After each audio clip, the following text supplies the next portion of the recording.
Assalamualaikum warahmatullahi wabarakatuh. Hai smart people, salam sejahtera untuk kita semua. Perkenalkan, nama saya Dewinta Ayu Pratiwi, kelas BKA 1 2018 dengan NIM 185000037. Saya mahasiswa Universitas PGRI Adibuana Surabaya, program studi Bimbingan dan Konseling, Fakultas Pedagogi dan Psikologi. Pada kesempatan kali ini, saya akan memaparkan RPL yang telah saya buat beserta medianya. RPL yang saya buat ini termasuk dalam RPL BK bidang pribadi dengan topik cara kerja otak kiri dan otak kanan. Oh iya, sebelum masuk ke topik pembahasan nih, tujuan pembuatan video ini adalah untuk memenuhi tugas mata kuliah manajemen program BK dengan dosen pengampu Ibu Makfirotul Latifah, SPD, MPD. So, kalian semua pada penasaran kan? Tanpa mengulur waktu lagi, yuk kita simak videonya. Stay tune, keep watching, let's get it and enjoy the video. Berikut ini adalah contoh rencana pelaksanaan layanan atau RPL daring bimbingan klasikal semester genap tahun ajaran 2021-2022 yang telah saya buat. Komponennya yaitu layanan dasar, bidang pribadi, topiknya mengenai cara kerja otak kiri dan otak kanan, jenis kelompok terbuka untuk kelas 10 semester genap, durasi waktu 2 kali 45 menit dengan anggota 32 siswa. Tujuan layanannya yaitu yang pertama ada tujuan umum. Peserta didik dapat memahami pengertian otak, peserta didik dapat memahami bagian-bagian otak, peserta didik dapat memahami perbedaan fungsi otak kiri dan otak kanan. Yang kedua, tujuan khusus. Peserta didik dapat menguraikan pengertian dari otak, peserta didik dapat menelaah bagian-bagian dari otak, peserta didik dapat membandingkan perbedaan fungsi otak kiri dan otak kanan.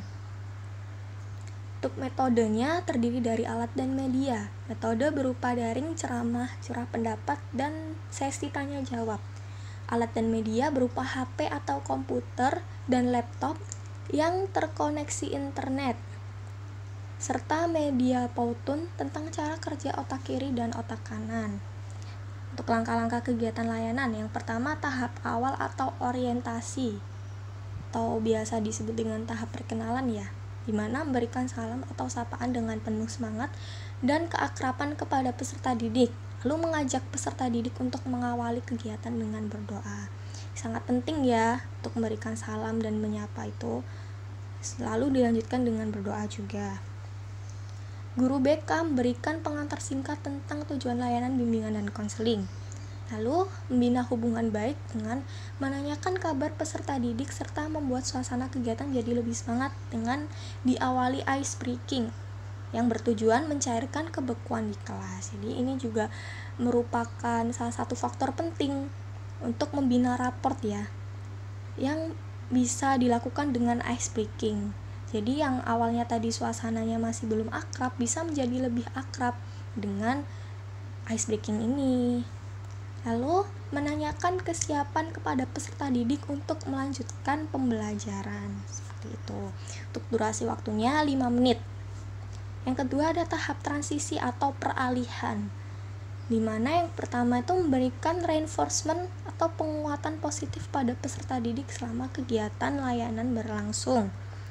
Lalu yang kedua, mendiskusikan secara bersama dengan peserta didik terkait permasalahan yang terjadi. Jadi diskusi ini juga sangat penting juga ya, bisa dilakukan antara guru dengan siswanya, seperti itu, dengan durasi waktu 5 menit.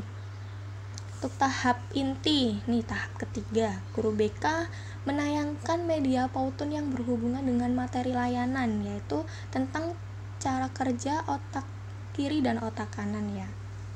Mengapa mengusung tema ini? Karena ini suatu edukasi juga kepada peserta didik agar dia bisa memahami, oh seperti ini loh cara kerja otak kanan, cara kerja otak kiri. Jadi dia bisa mengeksplor bagaimana sih cara kerja otak kanan dan otak kiri itu, lalu dia bisa mencari tahu sendiri, oh ternyata seperti ini loh gitu. Jadi dia bisa mendapatkan pengetahuan yang lebih banyak lagi mengenai otak kanan dan otak kiri gitu. Lalu peserta didik mengamati slide materi yang berhubungan dengan materi layanan dan memperhatikan penjelasan materi yang diberikan. Sedangkan untuk guru BK mengajak peserta didik berdialog interaktif tentang contoh penerapannya.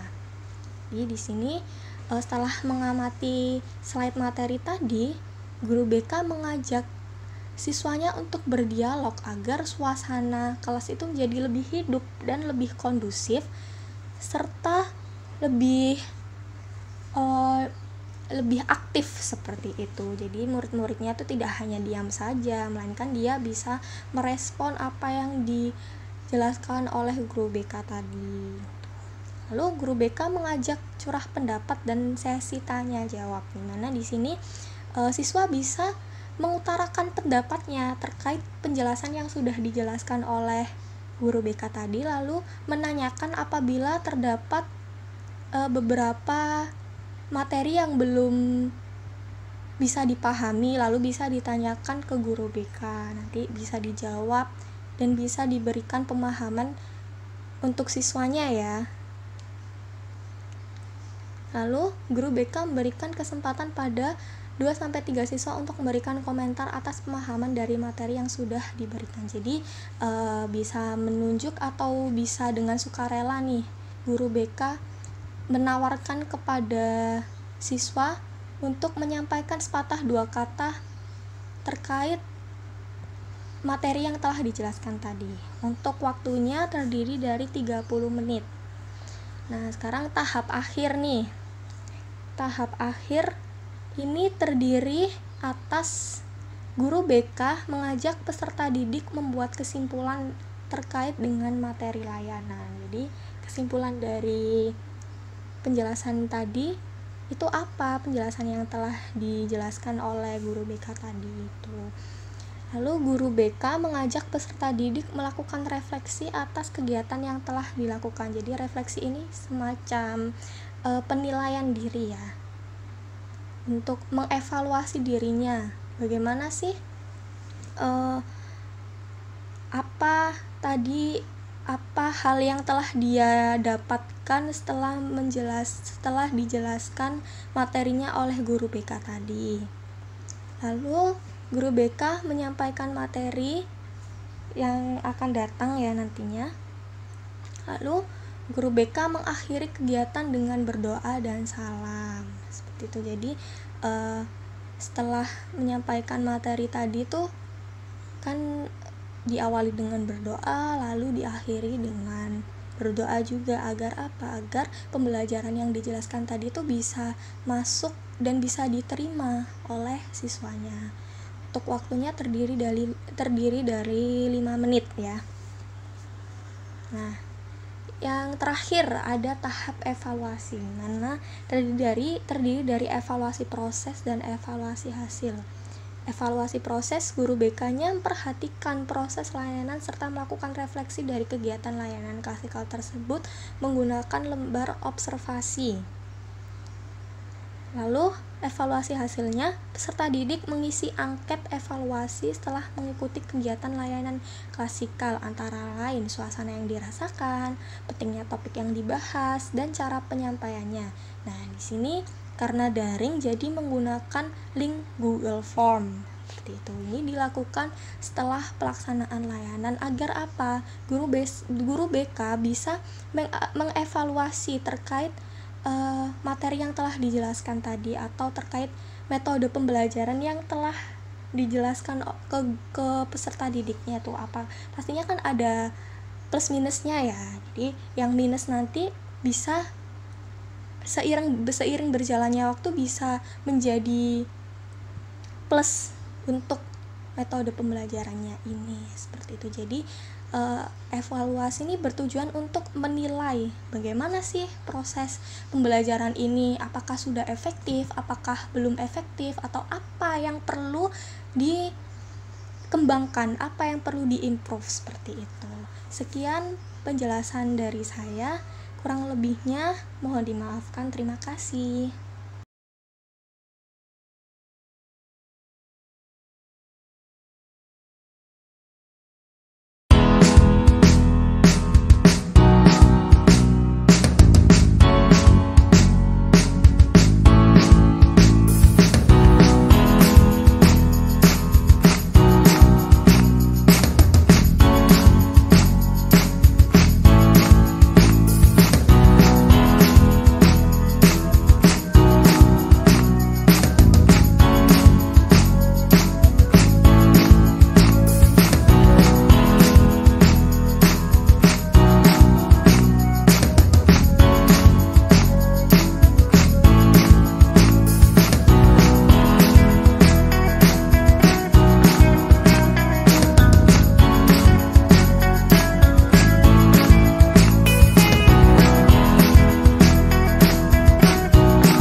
Kita melihat video pautan tadi, sekarang kita ke uraian materinya mengenai cara kerja otak kiri dan otak kanan. Pengertian otak. Otak adalah satu organ terpenting pada tubuh manusia yang merupakan pusat dari sistem syaraf. Volume otak berkisar 1350 cc dan mempunyai 100 juta sel saraf atau neuron untuk menunjang fungsinya.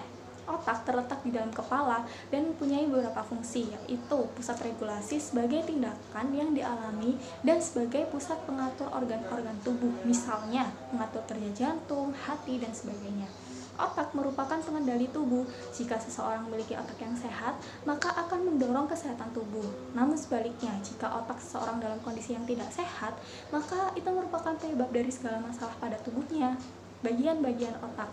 Secara keseluruhan, otak manusia dibagi menjadi 4 bagian, yaitu yang pertama otak besar atau cerebrum. Sesuai dengan namanya, otak besar merupakan bagian yang terbesar pada otak. Otak besar merupakan bagian yang membedakan antara otak manusia dengan otak binatang. Dengan otak besar, manusia dapat berpikir, mengendalikan pikiran, berbicara, mengingat, dan merespon lawan bicaranya. Otak besar dibagi lagi menjadi beberapa bagian yang menyusunnya, yaitu lobus frontal, bagian otak besar yang menduduki bagian terdepan dari struktur otak besar. Lobus frontal memiliki hubungan dengan perilaku manusia seperti kemampuan bergerak, kognitif, perencanaan, penyelesaian masalah, kreativitas, pusat kontrol perasaan, seks, dan kemampuan berbahasa. Lobus parietal merupakan bagian otak besar yang berada di tengah. Lobus parietal berhubungan dengan proses sensorik tubuh berupa tekanan, sentuhan, raban, dan sebagainya. Lobus occipital merupakan bagian otak besar yang berada paling belakang. Bagian otak besar ini memiliki hubungan dengan penglihatan atau visual manusia, sehingga tubuh mampu membedakan segala hal yang dilihat oleh mata. Lobus temporal merupakan bagian otak besar yang berada di bagian samping kiri dan kanan otak. Lobus temporal berhubungan dengan suara atau verbal manusia, sehingga dengan adanya lobus temporal, manusia dapat berbicara serta membedakan berbagai jenis bahasa. Yang kedua, otak kecil atau cerebellum. Otak kecil merupakan bagian otak yang berada di bawah lobus occipital otak besar, tepatnya di bagian belakang kepala dan berhubungan dengan leher bagian atas. Otak kecil merupakan hubungan dengan fungsi gerakan manusia, seperti mengontrol gerakan manusia, mengontrol gerak koordinasi antar otot, mengatur keseimbangan, mengatur sikap dan posisi tubuh. Tanpa adanya otak kecil, maka dapat dibayangkan betapa saranya hidup manusia. Gerakan jadi tidak terkontrol dengan baik, sehingga mengakibatkan seseorang itu tidak menggunakan otot-ototnya untuk melakukan aktivitas. Yang ketiga, batang otak atau brainstem. Batang otak adalah bagian otak yang tidak kalah penting juga dengan otak besar dan otak kecil. Batang otak berada di leher bagian atas dan memanjang sampai ke tulang belakang manusia. Batang otak mengatur fungsi dasar manusia seperti mengatur proses pernafasan, proses denyut jantung, kerja ginjal, dan hal-hal lain yang vital bagi manusia. Oleh karena itu, dalam medis dikenal dengan mati batang otak, yaitu suatu keadaan di mana cederanya batang otak yang mengakibatkan orang tersebut itu mati secara biologis. Yang keempat ada sistem limbik. Sistem limbik merupakan bagian otak yang terletak di tengah-tengah otak. Komponen sistem limbik yaitu hipotalamus, talamus, amigdala, korteks limbik, dan hipokampus. Sistem limbik merupakan bagian otak yang berhubungan dengan alam sadar manusia. Pusat emosi, pusat data, pusat haus, pusat lapar, pusat dorongan seks, dan masih banyak lagi. Perbedaan fungsi otak kanan dan otak kiri. Otak kanan dan otak kiri akan berpengaruh pada keseluruhan kemampuan individu untuk berpikir dan bertindak secara terarah, serta mengolah dan menguasai lingkungan secara efektif. Otak kiri ini biasa disebut sebagai kecerdasan intelektual. Nah, bagiannya ada logika. Otak kiri ini berhubungan dengan kemampuan untuk berpikir logis, nyata, dan bersifat umum. Contohnya, matahari terbit di sebelah timur. Lalu hitungan linear. Otak kiri berhubungan dengan kemampuan melakukan hitungan linear atau hitungan yang berurutan. Urutan bahasa. Otak kiri juga berhubungan dengan kemampuan dalam mengurutkan kata atau bahasa. Lalu yang kedua ada otak kanan. Nah, otak kanan ini terdiri dari ritme. Salah satunya yaitu berhubungan dengan ritme atau irama. Contohnya, setiap arranger pasti berusaha membuat aransemen musik yang berbeda dengan aransemen musik orang lain. Karena jika mereka itu membuat aransemen musik yang sama, mereka akan dicap sebagai plagiat. Adanya keharusan membuat aransemen yang berbeda ini akan memacu mereka untuk membuat irama yang berbeda dalam musiknya. Hal ini akan mengembangkan kemampuan otak kanan mereka. Kreativitas. Otak kanan berhubungan dengan kemampuan menampilkan kreativitas. Kreativitas ini nampak ketika seorang itu mencari cara yang baru yang berbeda dari cara-cara yang dipakai orang-orang di sekitarnya. Imajinasi merupakan daya khayal, bisa nampak ketika seseorang itu menciptakan sesuatu yang baru dan belum pernah ada sebelumnya, tapi bisa mengubah karya yang ada dimodifikasi jadi karya yang baru. Dimensi adalah kemampuan pandang ruang. Orang yang bisa bekerja di bidang yang berhubungan dengan dimensi seperti arsitek, desain interior, perkembangan otak kanannya itu akan bagus. Lalu holistik adalah berpikir secara menyeluruh. Artinya setiap orang memiliki kemampuan berpikir holistik, maka dia akan melihat setiap pekerjaan dan persoalan secara menyeluruh. Contoh, ketika seorang ibu ingin membuat sate ayam, dia menyuruh putrinya itu belanja ke pasar. Nah, jika putrinya beli daging ayam saja, maka otak kirinya masih dominan. Tapi jika dia itu membeli daging ayam, tusuk sate, kecap, arang, dan sebagainya, maka dia sudah berpikir secara holistik, yang berarti otak kanannya itu sudah berkembang. Cara membuat otak cemerlang. Yang pertama, selalu bersikap dan berpikir positif, senantiasa berpikiran bersih, memiliki motivasi untuk daya saing, bekerja secara sehat positif, mengkonsumsi makanan yang sehat, melakukan senam atau gerakan yang bisa merangsang otak, dan berdoa agar dibersihkan dari pikiran-pikiran kotor. Resep orang cerdas. Orang cerdas adalah pengguna kedua otak. Dengan mempelajari bagaimana menggunakan kedua sisi otak itu, berarti mereka mengembangkan kekuatan otaknya seperti orang cerdas. Pada umumnya, manusia menggunakan 90% otak kiri dan 10% otak kanan. Padahal nih, kalau kita mau sukses seperti orang jenius, kita harus bisa memberdayakan 50% otak kanan dan 50% otak kiri. Sekian penjelasan dari saya, kurang lebihnya mohon dimaafkan. Wassalamualaikum warahmatullahi wabarakatuh.